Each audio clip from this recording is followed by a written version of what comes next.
¿Qué es el efecto pelicular y cortocircuito? Entiéndelo con este experimento. Este es un video de experimento sobre el efecto pelicular y cortocircuito. Se puede ver a una persona sentada en una piscina llena de agua, conectada a una corriente de alto voltaje. Sorprendentemente, no le sucede nada. Incluso toca la corriente con las manos y sigue sin ocurrir nada. ¿Por qué sucede esto? Primero, hablemos detalladamente sobre el experimento. Se añade una gran cantidad de sal comestible al agua de la piscina, aproximadamente un 2% en masa de sal comestible. Dentro de la piscina, una persona se sienta y el fondo de la piscina está conectado a tierra. Luego, se utiliza un arco eléctrico generado por una bobina de Jaslow para aplicar un alto voltaje. ¿Cuánto voltaje tiene esta corriente? Aproximadamente 1.000.000 de voltios. Sin embargo, después de que el corriente pasa a través del agua, fluye hacia la tierra y la persona dentro de la piscina no experimenta nada, como si la corriente no hubiera pasado a través de su cuerpo. ¿Cuál es la razón de esto? En realidad, este experimento cuenta con 3 niveles de protección de seguridad. Primero, veamos la primera protección de seguridad relacionada con la conductividad eléctrica. Hagamos una pregunta: ¿el agua es conductora de electricidad? Muchas personas saben que el agua es conductora, por lo que no se debe tocar un interruptor con las manos mojadas. Sí, en general, el agua es conductora, pero hay un tipo de agua que no lo es tanto, y es el agua pura. ¿Qué es el agua pura? El agua pura no tiene impurezas y su capacidad de conducción eléctrica es muy pobre. El agua está formada por moléculas de agua, H2O, 2 átomos de hidrógeno y un átomo de oxígeno. También sabemos que las moléculas de agua en sí mismas no llevan carga, por lo que no pueden actuar como un medio conductor de electricidad. Entonces, ¿por qué el agua puede conducir electricidad? Es porque el agua puede ionizarse, se ioniza en un ion de hidrógeno con carga positiva y un ion hidroxilo con carga negativa. Bajo la acción de un campo eléctrico, los iones de hidrógeno e hidroxilo pueden moverse, lo que les permite conducir electricidad. Sin embargo, la capacidad de ionización del agua es relativamente baja. ¿Cuántos iones de hidrógeno e iones hidroxilo hay? A una temperatura de 25 grados Celsius, la concentración de iones de hidrógeno e iones hidroxilo en el agua pura es la misma, que es de 10 elevada a la menos 7 mol por L. Mol es la unidad de masa molar, y un mol es igual a 6.02 por 10 a la 23. Es decir, en un litro de agua hay aproximadamente 10 a la menos 16 iones de hidrógeno y 10 a la menos 16 iones hidroxilo. Esta cantidad es bastante pequeña en comparación con otros materiales. Si la comparamos con el cobre, por ejemplo, un decímetro cúbico de cobre tiene alrededor de 10 a la 2 mol a 10 a la 3 mol de iones conductores, y los iones conductores en el cobre son electrones libres, lo que es una diferencia de 10 elevada a la 9 a 10 elevada a 10. Por lo tanto, la conductividad eléctrica del cobre es mucho mejor que la del agua. Entonces, ¿qué tipo de agua puede conducir electricidad? Es el agua con impurezas, como agua salada. Esta agua salada puede conducir electricidad porque contiene cloruro de sodio. La capacidad de ionización del cloruro de sodio es muy buena, puede ionizarse en iones de sodio e iones de cloruro, ambos de los cuales pueden conducir electricidad. El agua salada utilizada en el experimento tiene una concentración de sal del 2% en masa, lo que significa que en un litro de agua hay aproximadamente 0.34 moles de iones de sodio y 0.34 moles de iones de cloruro. Comparemos esto con el agua pura que solo tiene 10 elevada a la menos 7 moles de iones conductores, 0.34 moles de iones conductores, lo que mejora la capacidad de conducción eléctrica en aproximadamente 1.000.000 de veces. Entonces, ¿por qué la persona dentro de la piscina no se ve afectada a pesar de la mejora en la capacidad de conducción eléctrica? Esto se debe a un fenómeno llamado cortocircuito. Hay muchas definiciones de cortocircuito, pero la respuesta más simple es que la corriente elegirá la ruta de menor resistencia. Por ejemplo, si hay un pájaro parado en un cable de alta tensión y el pájaro no sufre daño, ¿por qué no le pasa nada al pájaro?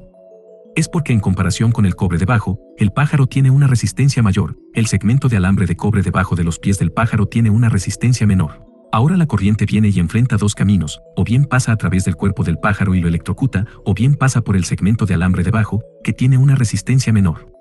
En realidad, la corriente no le importa si el pájaro vive o muere, solo le importa tomar la ruta más fácil, la que tiene una resistencia menor. Entonces, la corriente elegirá el camino inferior, y tal vez algunas corrientes también fluirán por arriba, pero son mucho menores. Este fenómeno se llama cortocircuito. En el diseño de circuitos, si se comete un error en los cálculos, puede ocurrir un cortocircuito, y un exceso de corriente puede dañar o calentar el circuito. El cortocircuito más grave en un sistema de transmisión de energía, causado por el envejecimiento, puede provocar incendios o explosiones. Entonces, veamos este experimento también. Después de que la corriente eléctrica fluye, se enfrenta a dos conductores, el agua y el cuerpo humano.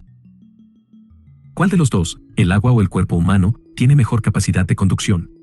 Debido a la alta concentración de agua salada, la conductividad del agua salada es mejor que la del cuerpo humano. Por lo tanto, la corriente eléctrica evita al individuo en la piscina y desde este punto de vista, la persona en la piscina está protegida. Esto constituye el primer nivel de protección de seguridad. Entonces, ¿cuál es la segunda capa de protección de seguridad? La segunda capa de protección se llama efecto pelicular. ¿Qué significa el efecto pelicular? Sabemos que la corriente continua y la corriente alterna tienen muchas diferencias. El efecto pelicular es una diferencia significativa entre la corriente continua y la alterna. Por ejemplo, si tenemos un conductor cilíndrico y pasa corriente continua a través de este conductor, notarás que se distribuye de manera uniforme en el interior. Es decir, hay corriente en el centro y en los bordes, en todas partes hay corriente. Pero si la corriente que fluye a través del alambre es alterna, la situación es diferente. Notarás que la corriente no se distribuye uniformemente en el interior del conductor, sino que tiende a concentrarse en la superficie, es decir, hay un efecto pelicular. La corriente se encuentra principalmente en la superficie y no en el centro, como se muestra en esta imagen. Entonces, ¿por qué ocurre el efecto pelicular? Una explicación simple es debido al fenómeno de inducción electromagnética. Aquí hay un alambre a través del cual hacemos pasar corriente. Supongamos que la corriente está cambiando, tiene variaciones. La corriente tiene un efecto magnético, por lo que alrededor de la corriente se crea un campo magnético. Según la regla de la mano derecha, se genera un campo magnético en esta dirección debido al aumento de la corriente. Debido a que la corriente está cambiando, el campo magnético también cambia, y un campo magnético cambiante genera un campo eléctrico.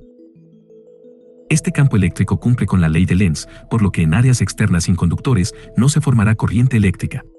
Sin embargo, en el centro, donde hay un conductor, el campo eléctrico generará una corriente eléctrica inversa en el alambre que se contrarrestará con la corriente interna. Por lo tanto, en el centro no habrá corriente.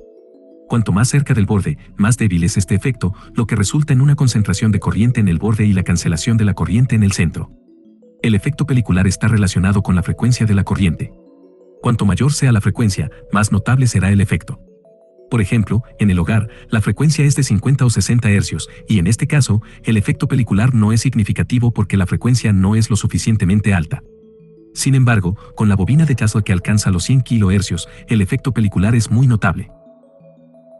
En la gráfica que se muestra, la corriente en función de la distancia al centro se representa para diferentes frecuencias. Con corriente continua, la corriente es uniforme en todas partes. Con corriente alterna a 50 Hz hay un cierto efecto pelicular, pero no tan pronunciado. Sin embargo, a 100 kHz, el efecto pelicular es muy significativo, concentrándose en la superficie. En el experimento con la bobina de Tesla, que genera alto voltaje de alta frecuencia, la corriente sigue la superficie del agua en lugar de penetrar en ella. Esto garantiza la seguridad de las personas dentro del agua, constituyendo así el segundo nivel de protección. Además de esto, existe una tercera capa de protección. La bobina de Tesla produce voltajes de alta frecuencia con corrientes bajas. Según la información en línea, la corriente en este experimento es de aproximadamente 10 mA. Las corrientes menores a 10 mA pueden causar sensaciones, pero generalmente no causan daños graves. Sin embargo, corrientes mayores a 20 mA pueden provocar espasmos en los músculos respiratorios, impidiendo la respiración. Dado que la corriente en este experimento es de solo 10 mA, incluso si los dos primeros niveles de protección fallaran, la tercera protección garantizaría que las personas no sufran problemas graves. Si te gustó el video, dale me gusta y suscríbete a mi canal.